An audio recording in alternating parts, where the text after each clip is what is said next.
the other part that will cause this to not heal. There is now too big of a market of people who make money critiquing comic books, and they don't want it to get fixed. And look, you and I do negative videos. You and I talk about bad comic books when they happen. But there's an industry of that now, and a very strong industry of that, whether we like it or not.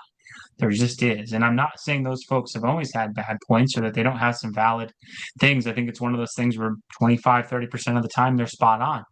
But that's become the point now where, I mean, Mike, the weirdest thing I've seen on this is you'll see comic book sales numbers of a book that sold 50,000 copies.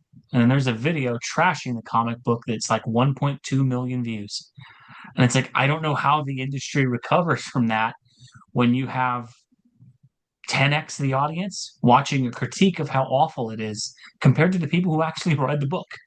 And I don't know how your industry recovers from that because, and again, they've earned some of this because, like you mentioned, when they brought all these things to this huge level of corporate things and movies and all that, they invited people in to the comic book industry who openly tell you, I despise comics, who openly tell you, I don't like these characters. And for some reason, Marvel and DC were like, would you like to write a comic book? And I'll never understand that. But they did that. And again, that's where some of the scorn and anger is absolutely justified. But I don't know how you recover when you have that happen.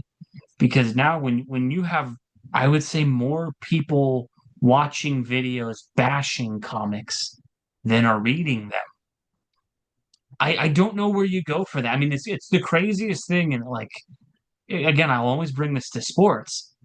Sports ratings are so good, and yes, there's a ton of YouTube channels and other markets that cover sports, but there's never more people watching a post-game show online than watched the Super Bowl. There's Right. never more people like, oh, watching the reaction of some guy trashing the Bears or the Packers or the Raiders or whoever than actually watched the game. And we have this inverse now of like, this would be the equivalent of 5 million people watch the Super Bowl and then 125 million people watch the post-game coverage of the Super Bowl talking about how much the Super Bowl sucked. It's just that's where I don't know that comics can recover.